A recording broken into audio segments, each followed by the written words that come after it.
What is up, everybody? Welcome back to Brodown. I'm your friendly neighborhood Bobuck. I'm here with my co-host, Mad Dog Mike. What is up? What's up, everybody? Sorry we missed you last week. We had a little bit of a scheduling conflict. Yeah, not just that, but all the storms and shit messed up my power, my internet. It was rough. Ohio just got hammered with everything. They really have. The past couple days, how many tornadoes have we had?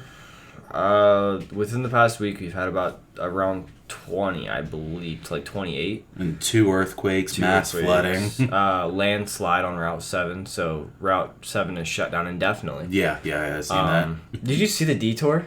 No. It's like an extra 30 minutes. You have to go all the way to 43. Sucks for people that have to drive north up towards Youngstown every day, Yeah, it does. like my dad. But anyway, today we're going to jump right into it with some rock news. I'm going to head it over to Mad Dog. Yes, just music in general. Rock is basically, it's my favorite genre of music, especially with The Day to Remember releasing their new song Rescue Me with Marshmello. I didn't really like it at first, but after I listened to it a couple times, it's really, really solid. It wears on you. It's kind of poppy. Yeah, well, it's Marshmello, so it makes sense. Right, obviously. But it reminds me a lot of older A Day to Remember, back on their like If It Means their a Lot Homesick to You album, right? Yeah. Right. Yeah, those were some good songs. It's definitely... It's my favorite A Day to Remember time. No, mine is like Second Sucks, Sticks and Bricks. Okay, yeah. I think it's 58 or something like that. I don't know. It was really good. Yeah. But also Ingested released a new EP called The Void. That is some heavy hitting stuff. If you're into that, I definitely recommend checking it out. And last night we listened to a little bit of Day to Remember. We listened to a little bit of Ingested. We also listened to Brennan Savage, which you had no idea he even existed. Yeah, no, but he's real lit. Yeah, it's very mellow vibes. I like the sounds. It's a lot like Little Peep. I don't know if I consider it like Little Peep. It's pretty close because it's really mellow. It's definitely something you could just smoke to and chill. Right, but I mean, he's not like a mumble rapper or anything like that. No. Brennan is definitely, you can definitely understand him. He has a point to every song. Every song has a specific meaning. Right, and that's why I was saying he's not like Lil Peep. Well, that's fair, but the way he sounds. Right, his sound is there. Distant. Right. Like from the microphone, it sounds like he's in a big empty room. It's different. You definitely have to check it out. Definitely my favorite song, Look at Me Now. If you listen to it, it's just a constant bass throughout the whole song. And if you have a subwoofer in your house, it'll shake your whole house. Your windows will be going zzz, zzz, zzz. Besides that, just in the country music, Blake Shelton dropped a new single called God's Country. It's very kind of like old school country. Very, just very manly, trucks and... So the way country was supposed to be. Right. I consider it like an early 2000s song, even though it's brand new. I don't know. I haven't listened to it yet, but country music isn't country music anymore, so I stopped listening to it. Well, I still follow like the major players that'll still release good music. So Luke Bryan every now and then has a good one. Jason Aldean has a good one every now and then. Blake Shelton usually has good music, and Dustin Lynch always. Dustin Lynch is good live. Dustin Lynch is fantastic live. I don't know. Craig Campbell was really good live, but what's that guy that sings Sunshine and Whiskey? I have no idea. He is horrible. Yeah. He is the worst country singer I've ever seen live. Wait, he has that Sam great Smith, music. right? No, I don't think so. I don't remember his name, but I saw Craig Campbell opened up for him, and Craig Campbell, everyone was like cheering. He was really into the crowd, and then this guy comes out. He doesn't sing Sunshine and Whiskey. He sings a bunch of shit that no one likes of him. Right. And he's just all lovey-dovey, like, we're out here at the county fair trying to get drunk, trying to hang out with people, and you're singing, like, breakup songs. Like, dude. Yeah, that's right, the rest of the country. We're from somewhere where we still have county fairs. Let you know how redneck we are. Yeah, no shit. People show up in their big lifted trucks. American flags flying on the back. Right. Oh, shit. But that's pretty much it for music. As far as sporting news goes, since we missed last week, there's a pretty big boxing match that happened between Tyson Fury and Schwartz. Tyson Fury, of course, was the lineal champion. If you don't know what that means, look it up. I'm not going to explain it on here. Did he win? Tyson Fury did win. He won in the second round. He knocked out Schwartz. It really didn't even look like a fight. No. I would have been pissed if I would have paid to see it. Right, especially at the MGM Grand. It was an expensive fight. It was a big deal. Like, I want to... If I'm paying to see a fight, the Conor McGregor fight versus Money Mayweather, right, that was a good fight. It lasted forever is what it felt like, and I felt really into that fight. But that fight, I watched it. It was like 3 minutes long. Right. It ended at the second like $60 for 3 minutes? That's like paying for a hooker. $60. You're talking a couple thousand at the MGM Grand. Get a seat there. Yeah, that's true. Like, dude, that's a deposit on a house. The normal people like us, we don't go to things like that. No, dude, fucking $60 for a concert ticket's expensive out here. Right. But anyway, Tyson Fury won second round, beat Schwartz. Schwartz was undefeated, so Tyson Fury is still the lineal champion. And he is no longer undefeated. Yeah, Schwartz is no longer undefeated. He didn't look like he knew how to fight. Yeah, Tyson Fury really just made a mockery out of the kid. Yeah, his facial expressions and him just like dropping his gloves and making the faces. He was teasing him at the end. Tyson Fury just had complete control of the entire. Yeah, and Schwartz was just trying to act like all cool about it, like I'm still in this, and then boom, he's done. He done. He missed every single punch whenever he had him up on the ropes. That was funny. But I don't think anything else really big is happening in sports. I mean, you got the NBA draft going on right now that I really don't care about. I'm not a huge fan of the NBA. No. Or the MLB. St. Louis won the Stanley Cup their first time. Congratulations, St. Louis. Glad you beat Boston. Well, something good actually came out of St. Louis. Right. Besides Nelly. And the Raptors won the NBA championship. So congratulations to you, Raptors. Also a first. Seriously? Yeah, they beat Golden State 6-game. I didn't even know they existed. Yeah. To be honest. Toronto Raptors, man. Jesus Christ. Yeah, sports is it's pretty much gonna. Toronto. What state is that? It's Canada. Canada? Okay. I was making sure. Yeah, no. Like I said, I never heard of them before. No wonder they're freaking Canadian. But I don't know. I'm not a huge sports follower. I'm more of a gaming and music. Well, talking about gaming, that's our next topic we're going into.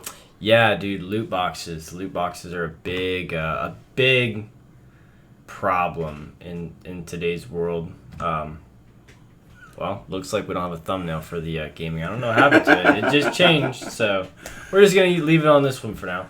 Anyway, loot boxes have been a big thing in like the gaming industry, and it's a big money maker for, like, I don't know, Grand Theft Auto has them kinda, because you have to buy special the shark cards, right? Yeah, but this new Black Ops that came out last year, Black Ops 4, has been riddled with loot boxes. Like, to get one, you have to basically play for an hour, unless it's double tier weekend, and then you get like double crates, which is nice, but still you have to play like an hour to get one, and then you get a duplicate, and it just really, really frustrates people like me, because my luck in those games is ass. Yeah. It sucks horribly. And apparently EA and Epic are being taken to, I don't know, a British court, like the British Congress is taking them to court because of what they're doing over there with the loot boxes. Yeah, it's they're saying it's basically like gambling, right? It is. It's underage, and underage kids can do it. Right. Like, they're gambling, you know, to get every new weapon skin and every new weapon for the new chapter or new operation on the Black Ops 4. Some people spent upwards of $600 to get everything. Now, I don't know if I would really consider that gambling. Now, like with Red Dead, when you spend money to wager it, like on poker in Red Dead, I understand how that can be gambling. That is gambling, yes, but I don't think you can't gambling. buy cash. You can't buy cash in Red Dead, I don't think. Right, but you can buy gold bars, and then you can get cash for gold bars. Can you? Yeah. Since when? Since like the very beginning. Dude, I didn't know that. Yeah. Shit, I'll have a ton of cash when I get back on. I got a ton of gold bars. I But never spent any. so you have that. I understand how that's gambling, but for Black Ops, like, you're not getting a service back. You're not spending that money on anything but loot boxes, which are just in-game skins and stuff like that. And stickers. My downfall is stickers. That's all I get is stickers. Right. So But you have a I don't quite chance. see how that's gambling. Well, you have a very 1% chance to get a new weapon, a brand new weapon that you've never played with before. Right. So what you're talking about is like, Let's say you go to the gas station, or you go to the gas station. I hop online. You buy a lottery ticket. I buy a loot box. right. You expect to win, yeah? That's why you bought the ticket.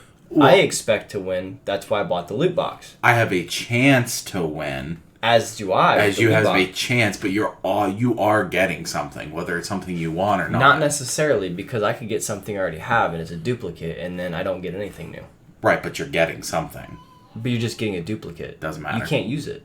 Well, then they should just put in a thing where you can't get duplicates. They should, but Like, they if you didn't. get a duplicate, it re-rolls. After 4, or the 4th duplicate you get, it rerolls.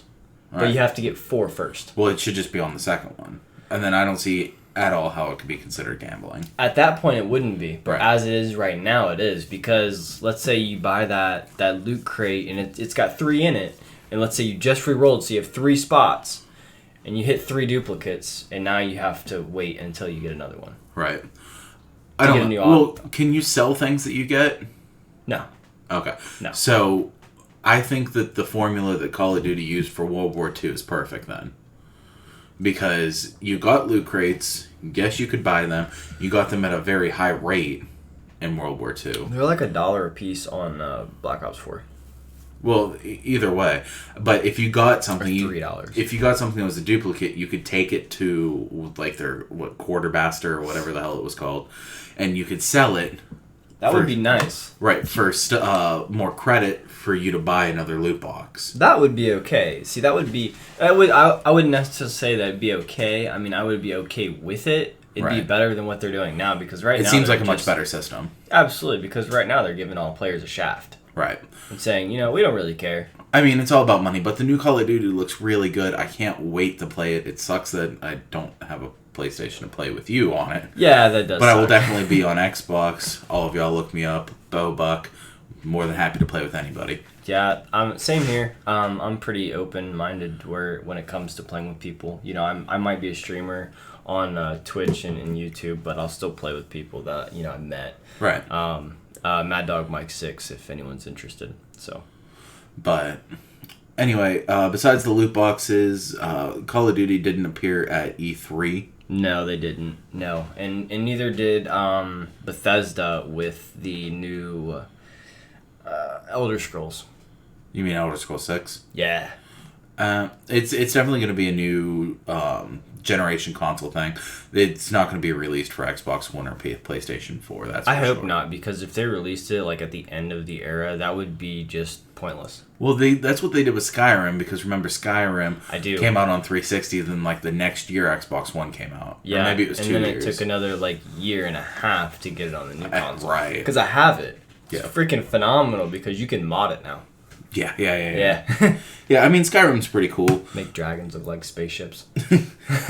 I'm really looking forward to the next Elder Scrolls, but I still think Oblivion was the best out of the series. Absolutely. Yeah. The absolute best. Does that cross-platform?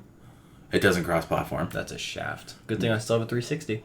But if you have Game Pass, Oblivion is free on the Xbox Game Pass. Go check it out. Xbox... I thought they didn't have it on next gen. No, they do. They do have it on? Yeah. Wow. Xbox is ahead of PlayStation on those ones, that's for sure. Right. And with this new number 6 coming out, I would really love to see a multiplayer mechanic put in. Yes, at least 3 to 4 other players that you can just go around the world with. That would be fun. Oh, I don't know if they could do around the world that would make missions really tricky. They'd do the same thing Red Dead did. Yeah, that's true. You could do that. Yeah, because you can definitely play multiplayer on Red Dead with your friends online, of course. Right, but you also can't do like main story missions. They have story missions online. They have online story missions. They don't have the story missions for like the actual game, the campaign itself. That's true. It would make it a little tricky, but I feel like it's definitely something they could do. I mean, they have done amazing things. What I would really like bring back Arena. Is the arena. I would like to be able to fight somebody one-on-one in the arena. Like you get waited in a queue. I would like to be able to go up in the stands and maybe watch some people fight. Assassin's Creed did that with Odyssey. Did they? Yeah, they have a couple arenas. I think it was Odyssey. Yeah, they do. They have an arena there. I played like Odyssey. Super high level, but Odyssey's okay. The map's too big for me. It's phenomenal. Yeah, though. It's huge. I haven't beaten it yet. I sold my PlayStation, so I'm not going to be beating it. Get it on Xbox. Nah, I'm good on that. I'm not sure what the next Assassin's Creed is supposed to be. I hope they don't do what they did in between, like, what was it, Black Flag and Origins. They released a bunch of, like, middle-of-the-road games. Oh, you mean like the China and the Russia one? Yeah. Yeah, they're like 3D scrollers. Yeah, they sucked. Yeah. I have I'm them. not interested in that. They were all free on PlayStation for a little bit. I got them, and they were free on Xbox for a while, too, yeah. I didn't play them. I don't know. I think it's kind of dragged out a little bit, the Assassin's Creed is. What I would like is to just stop the back and forth between the future and the past. It makes sense. We all understand what you're trying to do. But I think the games would just be much better if you're just an assassin in the Assassin's League and you just happen to be like in feudal Japan fighting samurai and ninjas. Yeah, you're not in a computer in feudal Japan. Right. You really don't need the entire Animus mechanics. I understand that you're furthering the storyline, but ever since Desmond died... It's pointless. Yeah, really, it really is. Everybody would be okay with just being an assassin in like Japan or China or wherever. Yeah, I agree. But, they're not going to do that. No. Anyway, so on to our main topic today. We're going to talk about space. As you can see in our thumbnail. Right, now the thumbnail makes sense. I don't know, we're going to do 3 different parts on the space. Yes. Because obviously space is huge and you can't cover it. We talked about it a little bit on our last video. If you haven't watched it, go back to it, like it, comment in it. We talked about aliens, possibility of aliens, some things like that. But today we're actually just going to talk about space. And space itself and what it is. Right. So we're going to lead with the question, what is space? Before we even start, go down into our comments, leave us what you think space is. Now, obviously, space is just, a void of space. It's not really void, though. Right. It's very weird gray water. And before we start, I'd just like to throw out there, we're going to tell you theories. We might not necessarily agree with these theories, or we might not believe them, but we're just throwing them out there. Yeah, if you like them, let us know in the comment section. Comment, subscribe. Yeah, you comment, subscribe. Yeah, anyway, so obviously the first theory that we have is the Big Bang Theory. Everybody knows the Big Bang Theory. In the beginning of the universe, there was a Big Bang, and just shit started getting spread everywhere, and as it started to settle, with gravitational pull, atmosphere, everything, we got life on this planet. And and there's a lot of different theories that follow the Big Bang Theory. Like, for instance, the Bible follows the Big Bang Theory. Even though some people don't believe the Bible or believe the Big Bang Theory, if you have an almighty entity that speaks, it's going to make a bang. Right. Yeah. So some believers believe both. Some believers believe one or the other. I definitely, my beliefs on it is something happened. Because I don't know if you can get nothing from something. There may have always been something.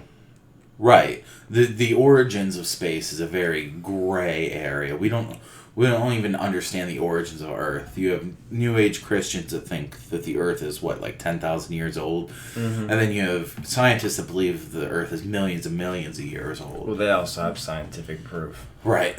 Carbon dating and everything. I mean, it's probably somewhere in the middle of the road.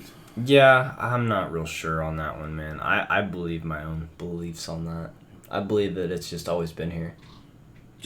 I mean, it had to have started at one point. It wasn't just always here. Maybe it was just a meteor, going around the sun, and then all of a sudden just other meteors just were drawn to it because it was bigger than them. Right. And they just started colliding and colliding until they formed this mass that they call Earth. Right. And it had enough gravity, and it had its own little ecosystem starting because of bacteria and stuff like that. Right. Which they have found bacteria on different comets and stuff like that before. So that makes sense. Mm-hmm. And there's ice on them too. So there's our water. Right, but what I'm saying is that it wasn't always just here. There had to have been a defined beginning point. I mean, yeah, but where? That's an answer that, it definitely didn't start here. Right, but so wherever it started, the chances of there being life out there is definitely plausible.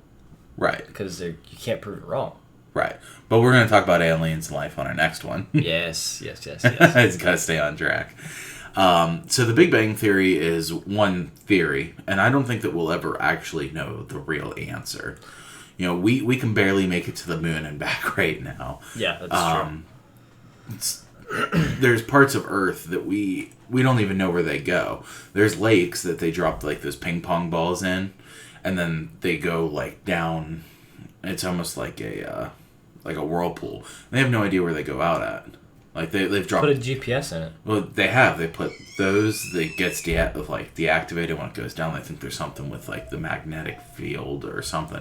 Whatever it is, they've never found any of these thousands of ping pong balls that they've put down this thing.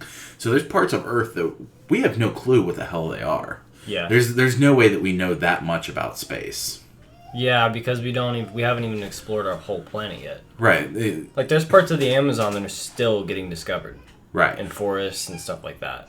Yeah. So we know almost nothing about space. It feels like it's a very comfortable spot for us, but it's definitely not. No. It's definitely, a big void of everything. It's not necessarily a void because there's other things out there. I mean, yes. But they're so far away from each other. So there's a void in between the two. Right. So. And the real question is, how far does it actually go? The Big Bang Theory says that it's constantly expanding, but how can you constantly expand something? Well, they can show, because we can look at the difference, galaxies or solar systems or whatever, and it shows that they're moving farther apart because of the light from the stars.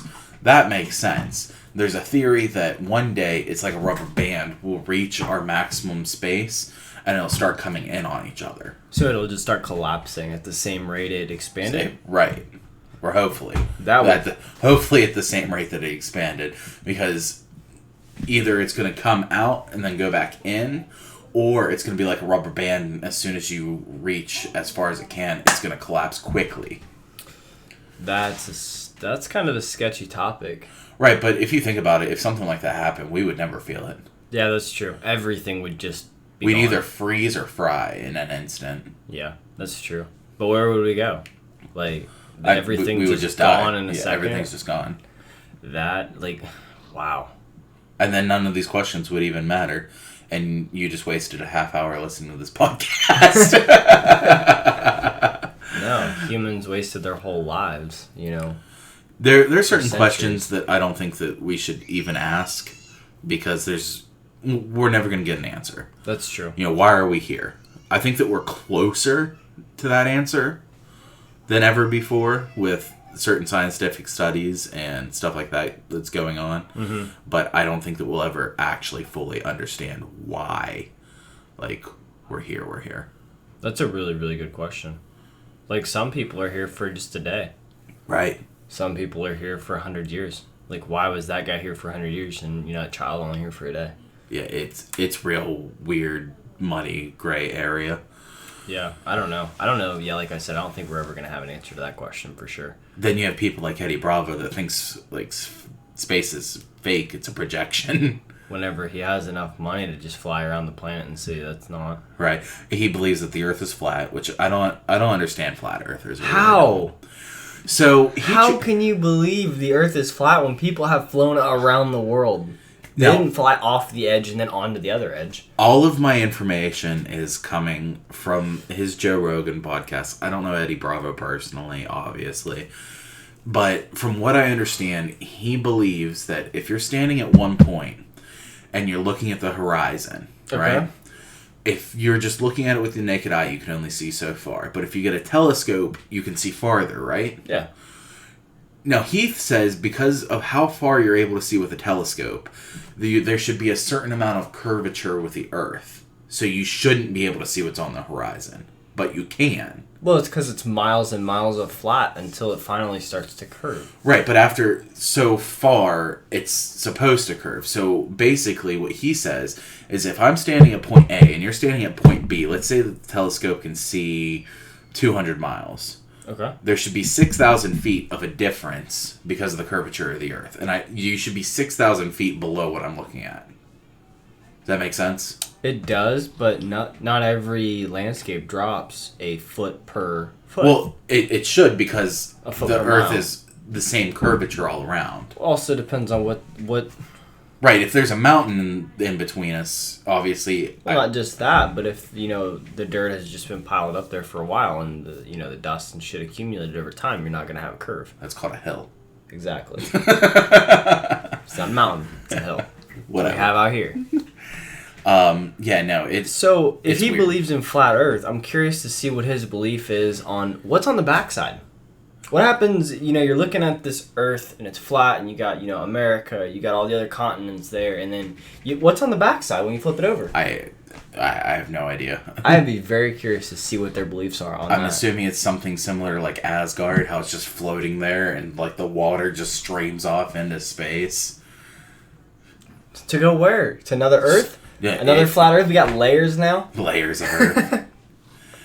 But, yeah, no, there's definitely some crazy conspiracy theories. Nobody really knows what's down there, and I don't think that we ever will. Nobody knows a lot about things. Like, nobody knows everything about space. Nobody knows... We don't even know a lot about the moon, really, to be honest. We don't. We have no idea what's on the other side. I mean, we know what's on, quote-unquote, the other side of the moon. The dark side of the moon is just more moon. There's people that think that the moon isn't real. Now, follow me real quick. I'm lost already, dude. So, there's people that think that the moon was created from a collision off of the Earth, and that size chunk of Earth broke off and is now so where's this in our orbit. Massive crater at, then? It probably in the ocean, who knows. I don't even bother with that kind of mechanics. But there's also people that think that the moon is completely fake. So, apparently we put seismographs on the moon whenever we landed there once, and there was a asteroid or a meteor that hit the moon. We seen it hit, and whenever it hit, the seismographs rang like a bell. Mm-hmm. For that to happen, two things need to happen. One, there needs to be metal involved, and two, it needs to be hollow to make a bell to ring. So there's people that believe the inside of the moon is hollow, and there's some type of metal shell on the in the inner crust. So there's people that believe the moon is like a way station or like a spaceship, basically. A spaceship. Right. The moon's a spaceship. Right. So the crust on the far side of the moon is thicker than the crust on the light side of the moon. And they believe it's to help with like it's real weird. It's real muddy water. They also say whenever there's an impact on the moon, how you can see the craters don't go down in. It's like they go a little bit in and then they spread out. Well, that's what a normal collision is. No, they should all be able to keep going, but most of the craters are the same depth, which means that it's hitting something harder that's stopping and creating the shockwave to go out. Take a shovel and dig. I like just get a Well, I mean, I don't think they're gonna send an excavator up there. An excavator or somebody up there to like. Why not? Right. They've spent billions and billions of dollars just traveling back and forth. You'd think at least one of the trips they'd bring an excavator or something that was, equivalent. They have these moon vehicles that can drive around the moon. Why not just put a bucket on it? Yeah. Solar powered bucket. I don't know. Sense. At least to me it does. What do you think? I think that we don't spend enough money in space exploration. Now, I understand, like, I don't think that we should go colonize a crap ton of planets. Like, I don't see a big point in colonizing Mars. No, it's no. It'd be pointless. It's like going to freaking the desert. And then people are like, oh, well, what if something happens to Earth? We should colonize a different planet. That way all of humanity isn't destroyed. Well, my argument to that is, don't you think that it would be easier to move an asteroid or move a meteor or whatever that's going to hit the Earth than taking people from the Earth and making a new atmosphere on a different planet? It makes much more sense just to move the damn asteroid. Yeah, that goes back to your last podcast on the asteroids hitting Earth, and having your theory of a giant laser beam coming out of Antarctica or wherever, breaking through the ice, mile of ice, by the way. And then mine, just a big tractor beam, just pushing it out of the way. Yeah, we don't even fully understand how Earth works. No. Not at all. Not in the slightest bit. There's actually a new study, and I'm sorry to get completely off topic with the space thing here. Now we're talking about Earth, but it's kind of relevant. That the reason that the Earth is getting warmer, I'm sure you've noticed winters haven't been as bad. There's not as much snow. It's not getting as cold. Ass. It sucked because you hate winter, but winters aren't what they used to be when we were younger. That's true. We didn't get feet upon feet upon feet of snow. Right, and we haven't been. So people think that the Earth is going through like a natural warming cycle, which is going to melt a lot of the ice in the ice caps, which Earth does these kinds of things. Right, but they think that that's going to put a lot of moisture back into the atmosphere. That moisture, back in like the last Jurassic period, or I don't. Whatever the last period of large growth is. I think that was like the Ice Age with the mammoths and shit. Right before that. Okay. Right before the last Ice Age. There was giant flora and fauna and giant lizards, giant three-toed sloths. That was because there was more moisture in the air. The moisture made the plants grow bigger, which made the animals grew bigger to eat the plants. Okay, yeah. So they think that we're going into another cycle like that. Could you imagine hunting for a giant deer? Yeah. With a rocket launcher or a tank? You just ruined all the meat. Well, listen, if the deer is gigantic, you gotta have a big gun. Well, I don't think we're gonna have T-Rex-sized deer running around. Well? Honestly, I don't think animals would really change because of human involvement. Yeah, that's fair. Plus, it wouldn't change enough for us to notice it in our lifetime. Right. It would take thousands of years. Well, yeah, we're talking about thousands of years, but they are bringing back mammoths. That would be cool. They have mammoth DNA. They want to release them in northern Canada, something to do with the permafrost. Makes sense. Yeah. They should also do the, what was it, what was it, there's like the snow lion or something like that. The one that's been extinct for a while. Oh, it's not a snow lion, the snow leopard. It's not extinct yet, but it's almost extinct. No, it was something else. It was a really big lion type thing. No idea. They found from thousands of years ago. They're going to try and bring that one back too. Oh, that's pretty cool. Yeah. Not a saber-tooth.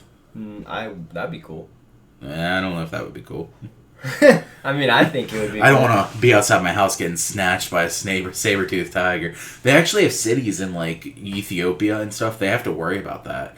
Not saber-toothed, but, like, leopards and jaguars will come into the city and just snatch people. Yeah, and I just saw drag the them videos off. on YouTube. That stuff's crazy. There's an entire thing on it. I think Planet Earth 2? Maybe it's Planet Earth 1 on Netflix. That's a really good series. But anyway, so that's our thoughts on space. Next time you tune into next episode. We're either gonna do the what? We're gonna do the Anunnaki next time. I think it'll flow better that. Okay. So next episode we're gonna talk about the Anunnaki, which is just basically a theory with some facts based into it on aliens and how humans got to this planet. But we're not gonna ruin it because we want you to listen to it and understand, all about it. So there's a lot of science that goes behind it, and it's going to be a great episode to listen to. So make sure you check in.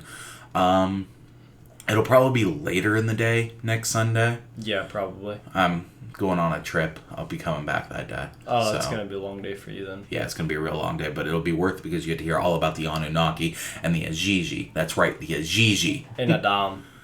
Yeah, Adamu. Yeah. Adamu. Mm-hmm. It'll make sense next week. Yep, so without further ado, y'all have a good night. Yep, this is Bo Buck and Mad Dog signing out.